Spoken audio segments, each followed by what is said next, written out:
The Korean Mafia boss husband ignored his black wife for years, until jealousy made him wild. I never planned to marry a monster. That's what they called him behind closed doors: monster, ghost, shadow. To his face, they called him Mr. Park. I called him husband, though most days he didn't bother to answer. My name is Amara Jones. For 6 years, I was the wife of Park Ji-hoon, the man whose name made Seoul's most dangerous men bow their heads and avert their eyes. The man whose single phone call could erase a person from existence. The man who wore tailored suits to cover the dragon tattoo that wrapped around his torso, each scale representing a debt paid in blood. I loved him before I knew what he was. That was my first mistake. In the beginning, there were glimpses of humanity. Moments when his eyes would soften at the corners. When his hands, those hands that had broken bones and signed death warrants, would trace my collarbone with something like reverence. Back then, he would whisper my name in the dark like a prayer. Back then, I believed I was the exception to his cruelty. I held onto that illusion longer than I should have. As a black woman in Seoul, I was already accustomed to being the outsider. I had learned to bear the stares, to smile through the uncomfortable questions, to pretend not to notice when old women clutched their purses tighter on the subway. I had crafted armor from my dignity long before I met Ji-hoon. But being his wife, that was a different kind of isolation. At first, I thought it was protection when he insisted I use his driver, when he hired staff to maintain our penthouse, when he suggested I focus on cultural studies instead of building my translation business. It wasn't until the 3rd year of our marriage that I recognized my gilded cage for what it was. Another territory he had claimed. The wives of his associates watched me with a mixture of pity and fear. Their perfectly maintained faces never betrayed emotion, but their eyes followed me at gatherings. The black American woman who had somehow captured the untouchable Park Ji-hoon. They measured the distance between us at dinner tables, noted how he rarely touched me in public, counted how many times he looked at his phone instead of me. He is a traditional man, one wife told me, her voice soft and careful. Korean men of power are not demonstrative. Her designer bracelet clinked against her glass as she leaned closer. But at least he doesn't keep mistresses like the others. At least he gives you respect. Respect. As if silence was respect. As if absence was fidelity. As if being displayed like an exotic acquisition at business functions was honor. Ji-hoon wasn't cruel, that would have been easier. Cruelty has shape. It gives you something to fight against. No, he was indifferent in a way that felt calculated. As if marriage was another business arrangement he maintained with efficient detachment. He never raised his voice to me. He never brought his brutality home. He simply never brought himself home either. I stopped waiting up when business kept him out until dawn. Stopped asking about the blood I sometimes spotted on his shirt cuffs. Stopped wondering why certain names disappeared from conversation, why properties suddenly changed hands, why his inner circle shifted without explanation. I learned to live in the periphery of his world, watching from behind the safety glass he'd installed between us. Love doesn't die in an explosion. It erodes, steadily, silently, until one day you realize you're standing on a foundation that no longer exists. The night I understood I was alone in my marriage wasn't dramatic. No argument, no revelation, just a moment so ordinary its significance terrified me. We were at home, our penthouse overlooking the Han River. The city spread before us like a glittering circuit board. I was barefoot in our kitchen, making the spicy jollof rice my grandmother had taught me, because though we had a chef, sometimes I needed to remember who I was before Seoul, before Park Ji-hoon. He walked in, suit jacket discarded, scrolling through his phone. He glanced at the pot, then at me. "You're cooking." Not a question, not a compliment, just a flat observation. "My grandmother's recipe," I offered, a small fishing hook of conversation. He nodded once, already turning away. "I ate with the Japanese delegation." 6 words. That was all I was worth after being alone for 3 days. "Ji-hoon," I said, my voice catching. "Could we talk? About anything. Just talk." He paused, frowning slightly like I'd presented him with an invoice in the wrong currency. "About what?" And that was when I knew. Standing in our kitchen with a wooden spoon in my hand, the smell of my childhood filling a space that had never felt like home, I realized I had become a ghost in my own life. I had no answer for him. There was nothing to talk about because we shared nothing but an address. I stayed another year after that. Not because I hoped things would change, but because leaving a man like Park Ji-hoon wasn't as simple as packing bags and calling a lawyer. Men in his position didn't get divorced, they got widowed. Women who displeased them didn't walk away, they disappeared. At least, that's what I told myself as fear calcified around my heart. Fear of starting over in a country where I would always be an outsider. Fear of what he might do if I damaged his pristine image. Fear that perhaps this hollow existence was all I deserved. But dignity, once buried, has a way of clawing its way back to the surface. The catalyst came during a rare dinner where Ji-hoon actually attended. One of his captains made a joke, something crude about black women and submission. The table fell silent. All eyes turned to Ji-hoon, waiting for his reaction, waiting to see if he would defend his wife or join the laughter. He did neither. He simply took a sip of soju and changed the subject, as if the insult had been nothing more than a draft through an open window.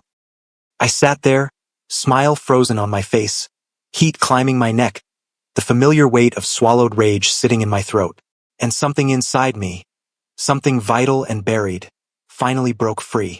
That night, I contacted an American divorce attorney who specialized in international cases. I didn't tell her who my husband was. I didn't have to. The tremble in my voice told her everything she needed to know. I need this to be careful, I said.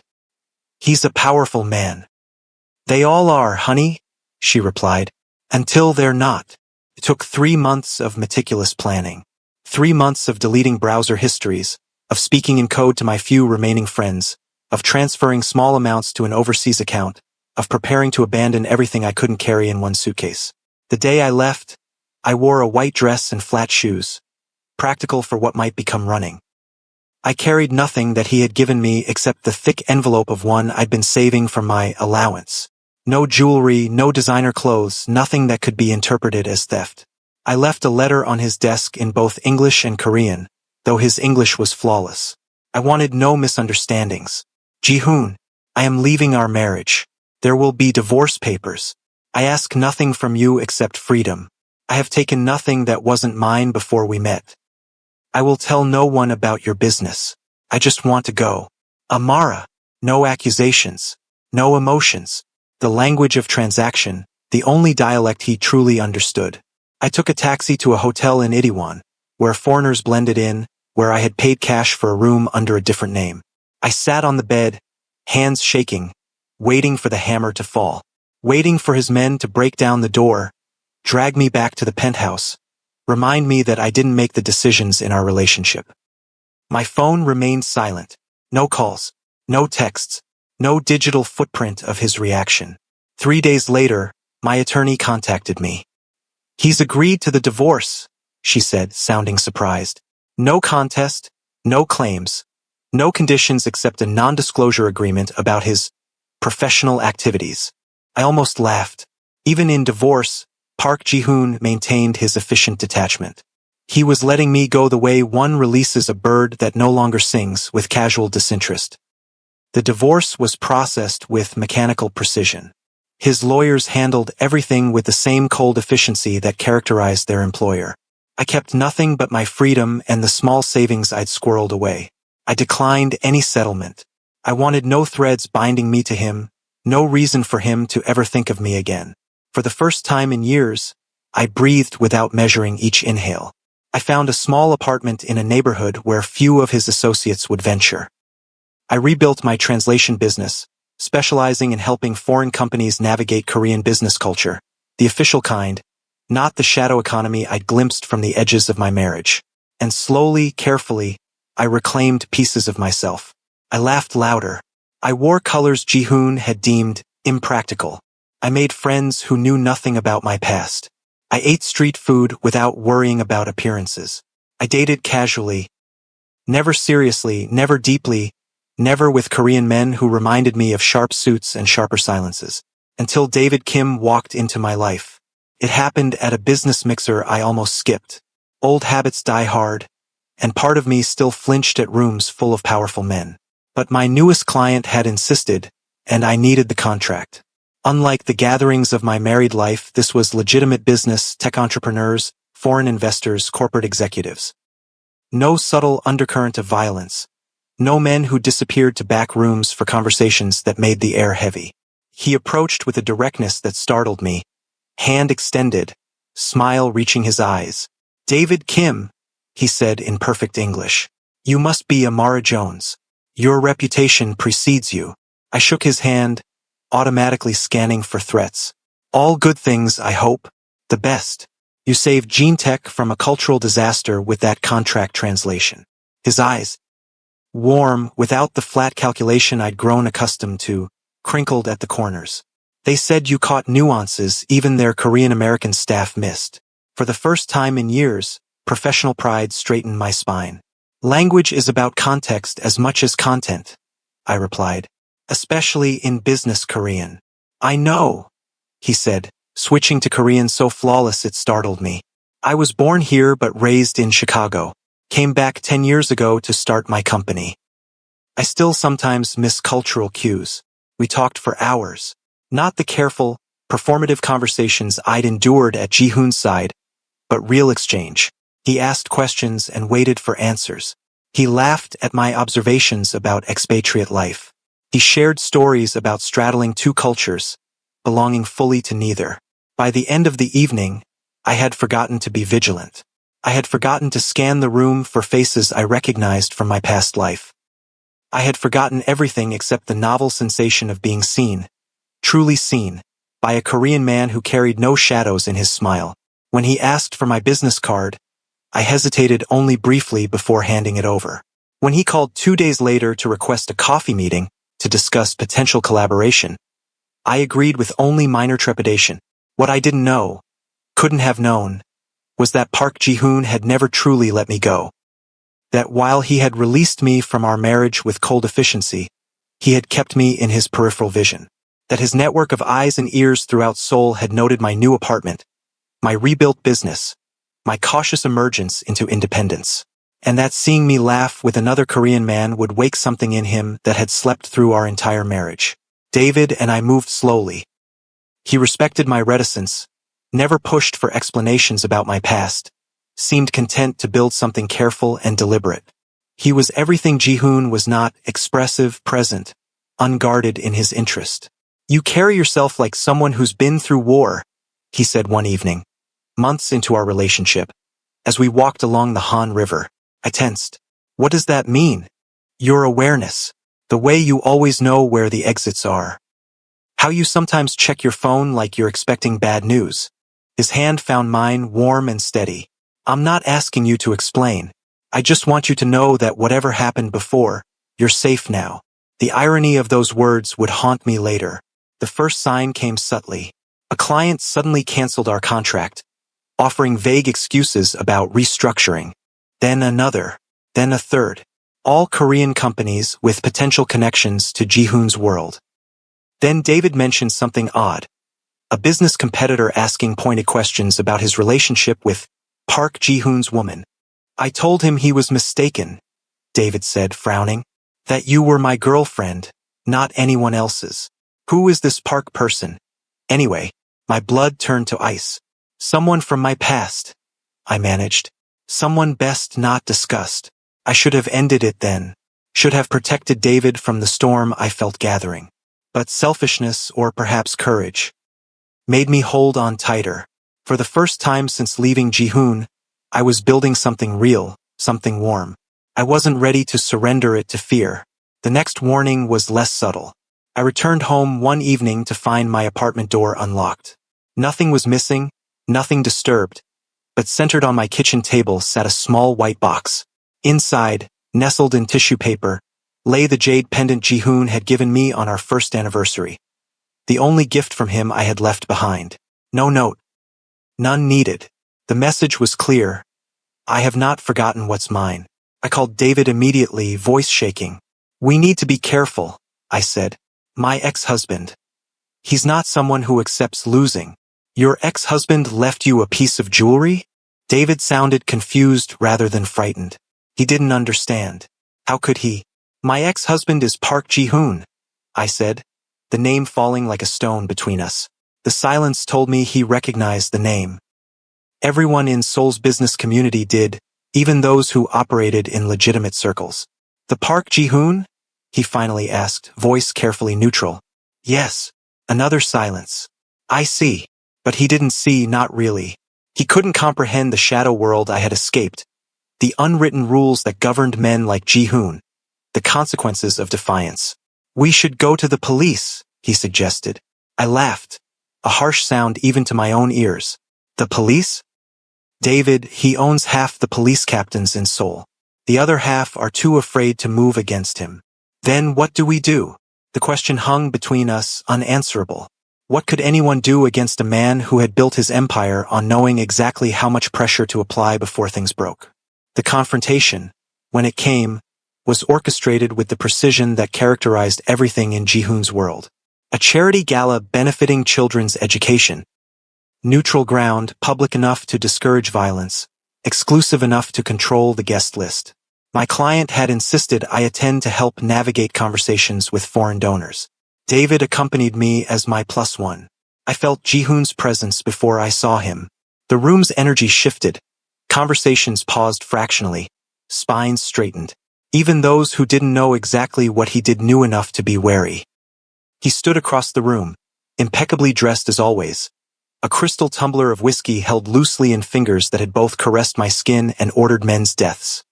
His eyes found mine immediately, as if the crowd between us was inconsequential. 6 years of marriage, one of divorce, and this was the first time he had looked at me, truly looked, in longer than I could remember. David noticed my sudden tension. "Is that him?" I nodded, unable to speak past the knot in my throat. "He's watching you like he's never seen you before," David murmured. He was right. Ji-hoon's gaze held none of the detached assessment I remembered. Instead, something almost like hunger sharpened his features, hunger and something darker I couldn't name. Throughout the evening, he kept his distance.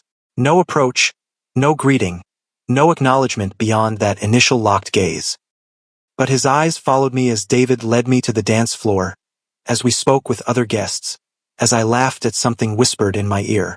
It wasn't until we were preparing to leave that he finally intercepted us, stepping into our path with the fluid grace of a predator. "Amara," he said, my name in his mouth for the first time in so long it felt like a violation. "You look well."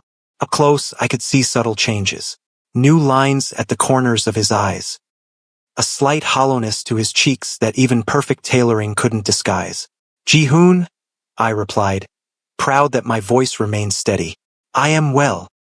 His eyes flicked to David, dismissing him with a glance before returning to me. "We should talk." Not a request. Never a request from Park Ji-hoon. "We have nothing to discuss," I said. Something dangerous flickered across his face. "I disagree." David shifted slightly, positioning himself between us. A gallant gesture that made my heart rate spike with fear. He didn't understand the man he was challenging. "Ms. Jones has made her position clear," David said, formal but firm. Ji-hoon's expression didn't change, but the temperature around us seemed to drop several degrees. "And you are David Kim, Amara's partner." The word partner hung in the air between us, its implications rippling outward like a stone dropped in still water. Ji-hoon smiled then. The cold, empty smile I had seen directed at men who later disappeared. "How fortunate for her," he said softly. Then, in Korean too rapid and dialectical for David to follow, "Does he know where you've been? What you've seen? Who you belong to?" Rage, pure and cleansing, burned through my veins. "I never belonged to you," I replied in the same dialect. "You never wanted me enough to claim me." His eyes widened fractionally, the closest thing to surprise I had ever witnessed on his face. "That," he said, "is where you're mistaken." He left without another word, the crowd parting unconsciously to let him pass, sensing the danger rolling off him in waves. David exhaled slowly once Ji-hoon was gone. "What did he say to you?" I shook my head. "Nothing important. Just marking territory he thinks is still his." The next morning, David called in a panic. His company's primary investor had suddenly withdrawn funding. His office lease was being terminated for code violations, that hadn't existed the day before. His business accounts were being audited by tax authorities. "It's him, isn't it?" David asked, voice tight with controlled fear. "Your ex-husband." "Yes," I whispered, sickness rising in my throat. "It's him. How can one man do all this? It's not possible." But it was possible. For a man whose power had been built over decades, whose influence stretched into every corner of Seoul's infrastructure, nothing was impossible. Ji-hoon wasn't just destroying David's business. He was erasing him, removing his legitimacy, his security, his future, all because he had dared to stand beside me. "We need to end this," I said, the words like ash in my mouth. Our relationship. It's the only way to stop him." "No." David's response was immediate. "I won't let him control your life, our lives. You don't understand what he's capable of." "Then help me understand. Tell me everything." So I did. For the first time, I unlocked the vault where I had stored 6 years of observations, 6 years of half-heard conversations, 6 years of connecting dots no one had explicitly drawn for me. I told David about the businesses that served as fronts, the politicians in Ji-hoon's pocket, the rivals who disappeared, the shipments that arrived at night. When I finished, David was silent for a long moment. "You lived with this knowledge for years?" "I lived with the weight of pretending not to know," I corrected. "It was the only way to survive." That evening, Ji-hoon came to my apartment. No pretense, no warning. Just a knock that somehow conveyed authority even through solid wood. I knew who it was before I checked the peephole. Only one person knocked with that particular cadence of ownership. I opened the door but blocked the entrance. "You're not welcome here." He looked different out of his usual suit. Dressed in black jeans and a gray cashmere sweater, hair slightly mussed as if he'd been running his hands through it. Almost human, almost vulnerable. "5 minutes," he said. "That's all I ask." The request itself, Ji-hoon asking rather than commanding, was so unexpected that I stepped aside. He entered my small apartment, eyes scanning everything. The modest furniture, the books stacked on coffee tables, the framed photos of my family back in Chicago. His gaze lingered on the single houseplant struggling on my windowsill. "You always wanted plants in the penthouse," he said quietly. "I never understood why." "Because they're alive," I replied. "Unlike everything else in that mausoleum." He flinched. Actually flinched at the description of what had been our home. "Why are you here, Ji-hoon? To threaten me? To destroy David like you're destroying his business? Is that what you think of me?" He turned, eyes darker than I remembered. "That I would hurt you? You are hurting me, right now, by attacking someone I care about." He moved closer, stopping when I took an instinctive step back. "Someone you care about," he repeated, voice flat. And what was I? The question, its raw simplicity, caught me off guard.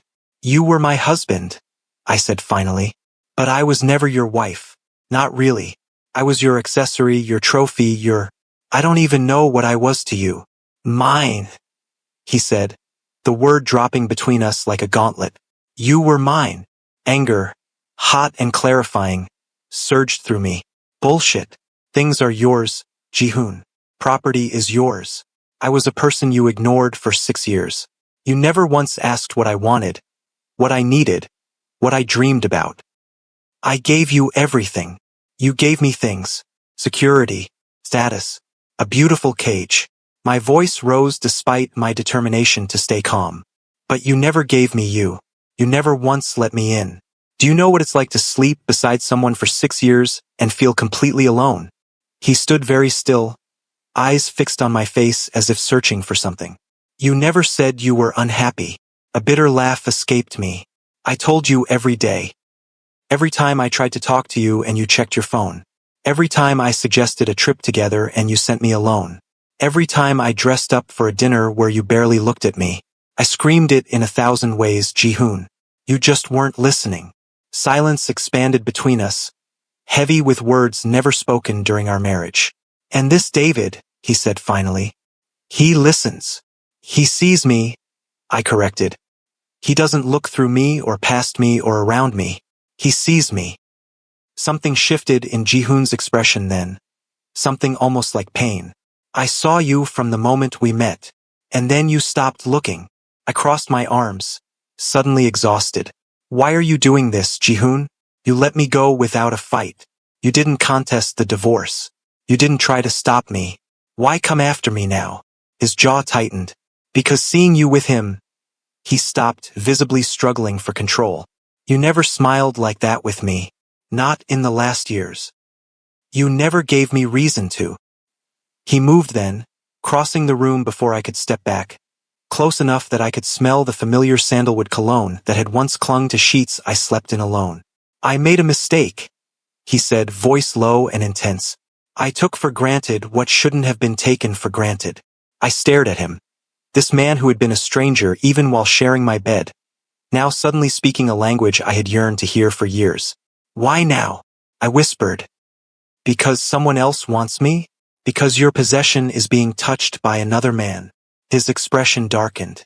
It's not that simple. It is that simple. You didn't want me until you couldn't have me.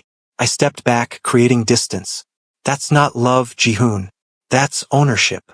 Then tell me what love is, he demanded. Tell me what I failed to give you. The request, its naked vulnerability, stunned me into momentary silence. Presence, I finally said. Interest. Curiosity about who I am beyond what I represent. The willingness to be seen at your weakest, not just your strongest. My voice caught. The courage to need someone, not just allow them to need you. He absorbed my words like physical blows, each one landing visibly. I need you now, he said simply. No, you want me now. There's a difference. I moved to the door, opening it. Please leave. For a moment I thought he might refuse, might revert to the man who commanded rather than requested. But he walked to the door, pausing only briefly beside me. This isn't finished, he said.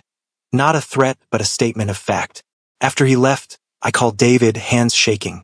We need to be careful, I said. Jihoon came to see me. Did he threaten you? Concern sharpened David's voice. Not directly, but he's not himself. He's unpredictable now, and that makes him dangerous. The next weeks unfolded like a strange dream. Jihoon withdrew his attacks on David's business as suddenly as he had initiated them. The investors returned. The lease violations disappeared. The tax audit concluded with an apology for the clerical error. But Jihoon himself remained a shadow at the edges of my life. Sometimes I would glimpse his car parked across from my building. Sometimes a package would arrive. Books I had mentioned wanting to read years ago. Recordings of jazz musicians I had once played in our penthouse while he worked in his study. Never notes, never demands, just reminders that he remembered more than I had given him credit for. David noticed my distraction. He's getting to you, he said one evening as I stared out my apartment window, checking for familiar vehicles. No, I lied. I'm just being cautious. But the truth was more complicated. Jihoon's sudden attention, the way he was fighting for me after years of indifference, had awakened something I thought had died. Not love, not exactly, but curiosity. Had he always cared beneath that cold exterior? Had I missed something fundamental about the man I had married? Or was this simply the response of a powerful man unaccustomed to losing what he considered his? The answer came unexpectedly, at a business conference where both David and Jihoon were keynote speakers. David representing legitimate tech innovation, Jihoon representing his public-facing investment firm. I attended as David's guest, against my better judgment. The tension in the room when both men occupied the same space was palpable. They didn't speak, didn't acknowledge each other, but awareness stretched between them like a tripwire. It wasn't until the evening reception that Jihoon finally approached us, glass of whiskey in hand, expression unreadable. Mr. Kim, he said formally. Your presentation was impressive. David nodded stiffly. Thank you, Mr. Park. Your investment strategies are equally noteworthy. The politeness barely masked the animosity beneath. Two alpha wolves circling, assessing. Jihoon's eyes shifted to me. Amara, you're looking well. Thank you, I replied, keeping my voice even. If you'll excuse us. Actually, he interrupted smoothly. I was hoping to speak with you, privately. David tensed beside me. Anything you have to say to Amara can be said in front of me. Something dangerous flickered in Ji-hoon's eyes, a reminder of the power he wielded, the violence that lived beneath his polished exterior. It's okay, I said quickly, touching David's arm. 5 minutes. That's all. Ji-hoon led me to a quiet corner of the reception hall, still visible to David but beyond earshot. You're afraid of me, he said, the observation carrying a note of genuine surprise. I'm cautious, I corrected. You're not a man accustomed to hearing no. I heard it from you. When you left, his eyes held mine. I respected it. After terrorizing my boyfriend and stalking me for weeks, that's your version of respect. He had the grace to look momentarily discomfited. I reacted poorly. You reacted like exactly who you are, I said. A man who believes he controls everything in his orbit. And yet here we are, having a conversation, not an edict. He moved closer. I'm trying, Amara, to understand what I lost, to become worthy of a second chance. The words, their unexpected humility, caught me off guard. Why? I asked. Why now, when you had years to see me standing right in front of you? He was silent for a moment, conflict visible on a face that had always been a mask. Because I didn't know what emptiness was until you left, he finally said. Because watching you with him showed me everything I failed to be for you. Ji-hoon. Let me finish, he said, not commanding but asking. I was raised to believe that power meant control, that love was weakness, that providing was enough. His voice dropped. I never learned how to be present with another person, how to share myself beyond the surface. It seemed dangerous. It is dangerous, I said quietly. That's what makes it love and not a transaction. He nodded slowly. I understand that now. Too late, perhaps, but I understand. I studied him. This complex, damaged man who had held me at arm's length for years and now was finally reaching for me with both hands. What are you asking for? I said finally. Time, he replied. Not a reunion, not yet. Just time. Conversations. The chance to know you as you are now, not as the woman who adapted herself to fit my silence. Over his shoulder, I could see David watching us, concern etched on his face. I'm with someone else, I said. Someone who didn't need to lose me to value me. Pain flickered across Ji-hoon's features, genuine pain, not the calculated response of a man playing a role. I know, and if he truly makes you happy, I will step away. Permanently. He reached into his pocket and withdrew a small key. But first, there's something I need you to see. The key, I realized with a start, was to our former penthouse. Tomorrow, he continued, noon. Come alone or don't come. After that, whatever you decide, I will respect it. He walked away before I could respond, leaving me holding the key like a time bomb. That night, I told David everything. About the key, the invitation, the decision I faced.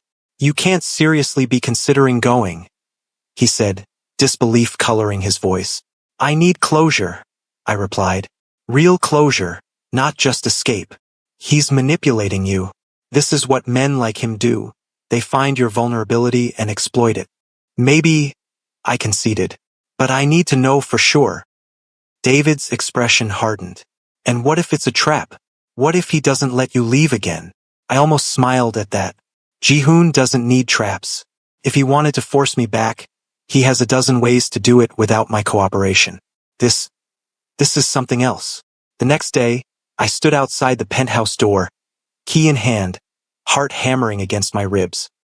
I hadn't been here since the day I left, had deliberately avoided even this neighborhood with its luxury boutiques and exclusive restaurants. The key turned smoothly in the lock. The door opened onto what had once been my gilded cage. But the space beyond was unrecognizable. Gone was the minimalist designer furniture, the cold marble surfaces, the sterile perfection that had defined our shared home. In its place was warmth. Comfortable seating, colorful art, bookshelves filled with volumes I recognized as my abandoned favorites. Plants, dozens of them, filled every windowsill, thriving in the natural light I had once complained was wasted on empty rooms. Ji-hoon stood in the center of the transformed space, hands in his pockets, vulnerability written across features that had once revealed nothing. "What is this?" I asked, stepping inside cautiously. "Home," he said simply. "Not as it was. As it should have been." I moved further in, taking in the changes. Photos I didn't recall. Candid shots of me laughing, reading, lost in thought, hung on walls that had once been deliberately bare. "You took these?" I asked, studying an image of myself on a beach in Thailand, a trip he had been too busy to join. "Yes." He moved beside me, careful to maintain distance. "I was always watching, Amara. Just not in ways you could see. But you never showed me. Never shared what you saw. I didn't know how." His voice dropped. Vulnerability wasn't permitted in my world. Opening myself, even to my wife, felt like creating a target. I turned to face him fully. "And now I understand what it cost me to live behind walls. What it cost us." He gestured to the transformed space. "I've dismantled many things since you left. Not just here. My businesses, my associations, the parts of my life that required me to be monstrous." I stared at him, searching for deception and finding only raw honesty. "Why would you do that?" "Because the man I was couldn't have loved you properly," he said simply. "And I want to be a man who can." Silence stretched between us, filled with everything we had never said during our marriage. "I'm not asking you to come back," he continued. "I'm not even asking you to forgive me. I just wanted you to see that I heard you. Finally, too late, I heard everything you tried to tell me for years." Something broke open inside me then. Not forgiveness, not yet, but understanding. This complex, damaged man had finally dropped his armor, exposed his heart, risked the vulnerability he had spent a lifetime avoiding. "Ji-hoon," I said softly. "I can't." "I know," he interrupted. "You've built a new life, with someone who sees your value without having to lose you first." He smiled slightly, a sad curve of lips that held no bitterness. "I respect that. I respect him for being what I failed to be." He crossed to a side table and picked up a thick envelope. "These are the last papers you'll ever have to sign regarding me. Full dissolution of any remaining financial connections. Removal of your name from old accounts you might not even know existed. Complete separation." I took the envelope, our fingers brushing briefly. "And after this?" "After this, I step back. Permanently. No more appearances, no more gifts, no more presence in your life." His eyes held mine. "Unless someday, for some reason, you want that to change." The choice crystallized then. Not between two men, but between past and future. Between a love that had awakened too late and one that had recognized my worth from the beginning. "I need to go," I said finally. He nodded once. "I know." At the door, I paused, turning back to the man who had been my husband, my jailer, my greatest regret, and now, finally, a human being I could recognize. "The man who transformed this apartment," I said quietly. "The one who finally heard me. Where was he for 6 years?" Pain flickered across his face. Learning too slowly what love actually means. What I should